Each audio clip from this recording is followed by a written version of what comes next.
3 का पेपर 10 के बारे में हम लोग पढ़ेंगे। 10 में राज्यसभा एक चैप्टर है, उसके ऑर्गेनाइजेशन, पावर्स और फंक्शंस के बारे में हम लोग पढ़ेंगे।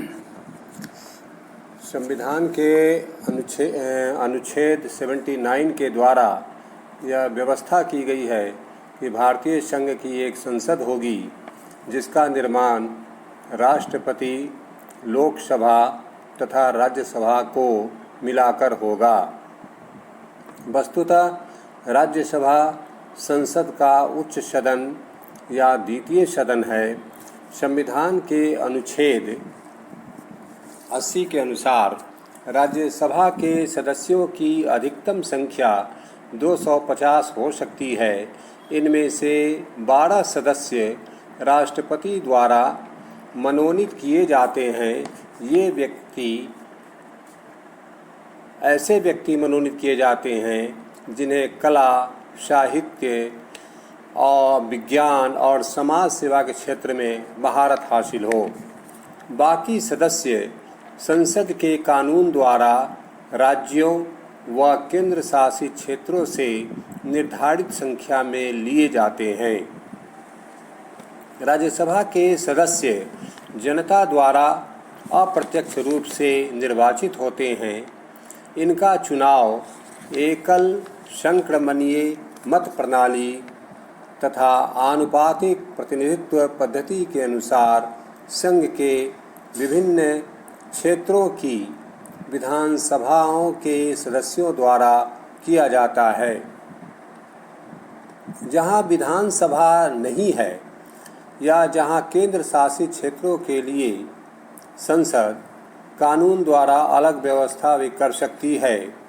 राज्यसभा की सदस्यता के लिए निम्नलिखित योग्यताएं भी निश्चित की गई हैं। उदाहरण के लिए सबसे पहले वह भारत का नागरिक हो, उसकी उम्र कम से कम 30 वर्ष हो, वह किसी लाभ के पद पर न हो, वह दिवालिया या पागल न हो और संसद द्वारा निर्धारित शर्तों को वह पूरा करता हो। राज्यसभा एक अस्थायी सदन है। इसे लोकसभा की भांति भंग नहीं किया जा सकता। इसके 1/3 सदस्य प्रति 2 वर्ष बाद अवकाश लेते हैं। वैसे राज्यसभा के सदस्यों का कार्यकाल 6 वर्षों का होता है। राज्यसभा के सारे सदस्यों का चुनाव एक साथ नहीं होता है। प्रत्येक 2 वर्ष पर 1/3 नए सदस्यों का चुनाव होता है। संविधान के अनुच्छेद 89(1) के अनुसार भारत का उपराष्ट्रपति राज्यसभा का पदेन सभापति होता है। राज्यसभा अपने सदस्यों में से किसी एक सदस्य को उपसभापति निर्वाचित करती है। राज्यसभा का सदस्य नहीं रहने की स्थिति में उपसभापति को अपना पद छोड़ना पड़ता है। वह यदि चाहे तो स्वयं भी अपना पद छोड़ सकता है या राज्यसभा बहुमत से प्रस्ताव पारित कर उसे पद से हटा सकती है। राज्यसभा का सभापति तथा उपसभापति सदन को सुचारू रूप से चलाने की व्यवस्था करता है। राज्यसभा का कोरम पूरा करने के लिए 1/10 सदस्यों का उपस्थित रहना अनिवार्य है। अब हम राज्यसभा का अधिकार एवं कार्यों का वर्णन करेंगे। सबसे पहले उसके अधिकारों और कार्यों को हम कई भागों में बांटेंगे। सबसे पहले हम उसके एग्जीक्यूटिव पावर्स, कार्यपालिका शक्ति का अध्ययन करेंगे। संसदीय शासन व्यवस्था में मंत्रिपरिषद संसद के लोकप्रिय सदन के प्रति ही उत्तरदायी होती है।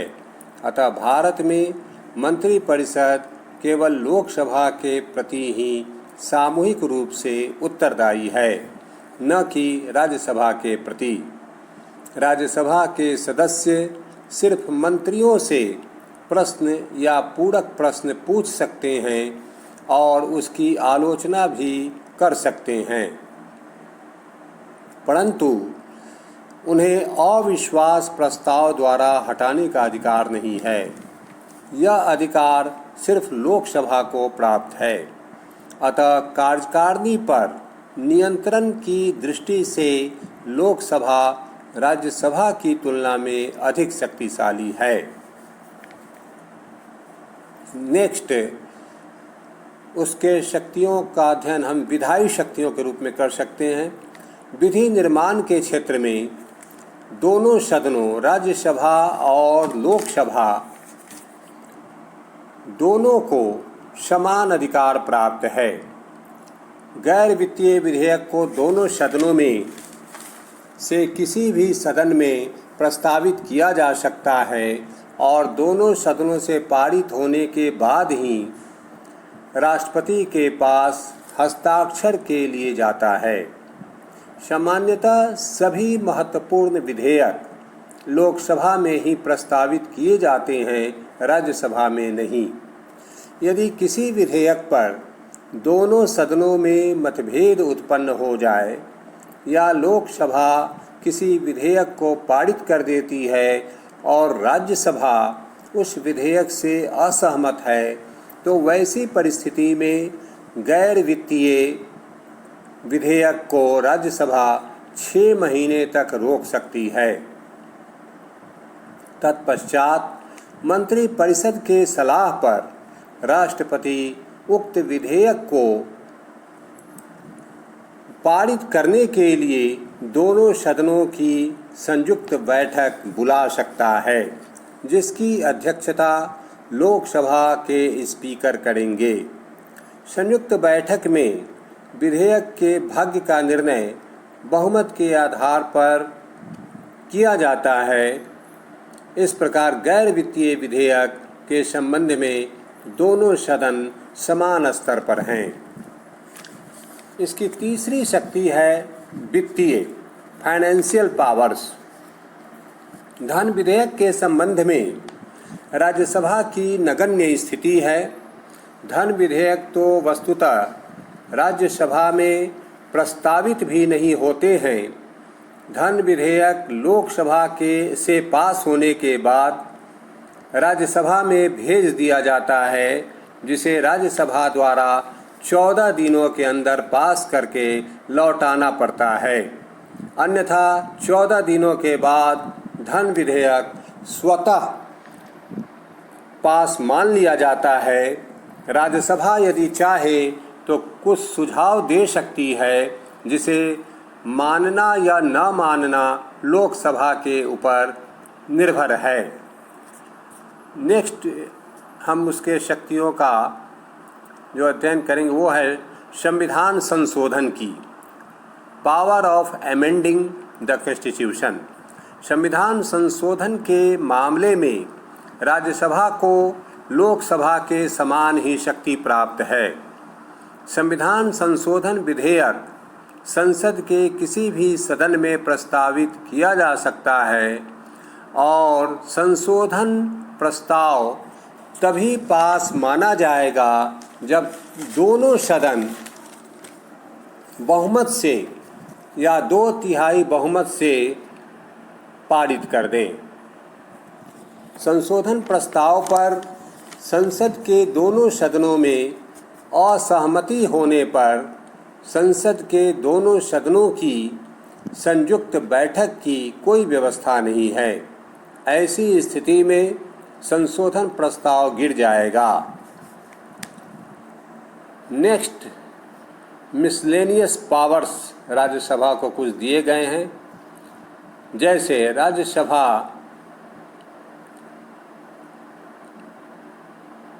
को कुछ महत्वपूर्ण कार्यों का संपादन लोकसभा के साथ मिलकर करना पड़ता है। ये कार्य निम्नलिखित हैं।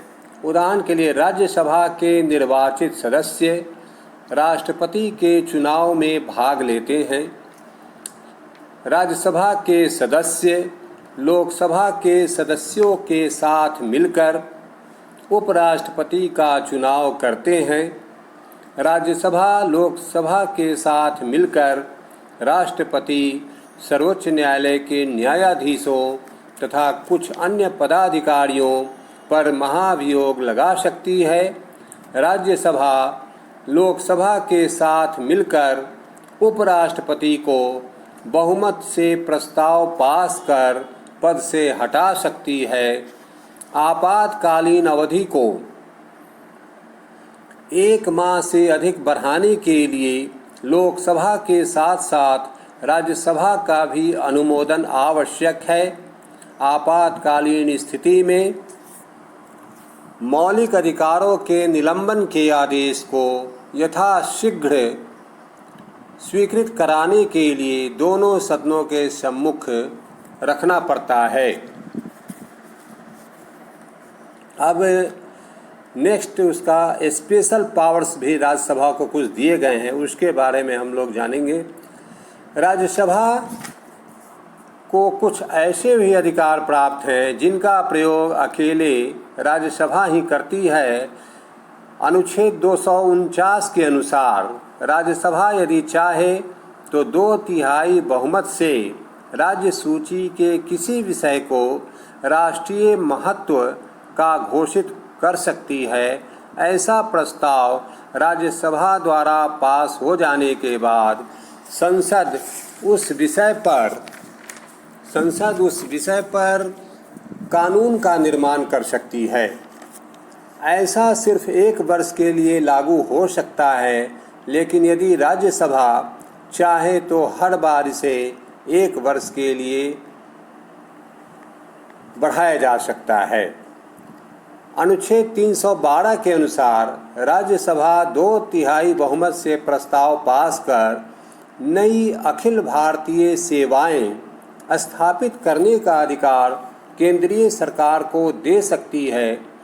लोकसभा के भंग होने पर राज्यसभा ही राष्ट्रपति के आपातकालीन अधिकारों के प्रयोग पर लोकतांत्रिक नियंत्रण रख सकती है।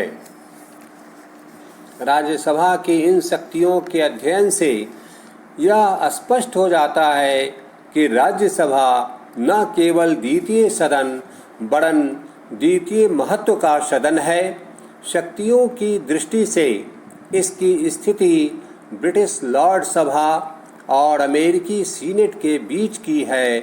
वस्तुतः संविधान निर्माताओं द्वारा राज्यसभा को प्रथम सदन के सहायक और सहयोगी सदन की भूमिका ही प्रदान की गई है। प्रतिनिधि सदन की तुलना में कमजोर होने के बावजूद राज्यसभा ने कई अवसरों पर अपनी सार्थकता सिद्ध की है। प्रोफेसर जितेंद्र रंजन ने राज्यसभा के बारे में अपना मंतव्य देते हुए कहा है कि राज्यसभा न केवल रचना की दृष्टि से विश्व का सबसे अधिक श्रेष्ठ द्वितीय सदन है, वरन यह आधुनिक प्रजातंत्र के योग्य तथा द्वितीय सदन के उद्देश्यों की पूर्ति करने की दृष्टि से भी सर्वाधिक संतुलित द्वितीय सदन है। नेक्स्ट टॉपिक पर हम लोग नेक्स्ट क्लास में चर्चा करेंगे। धन्यवाद।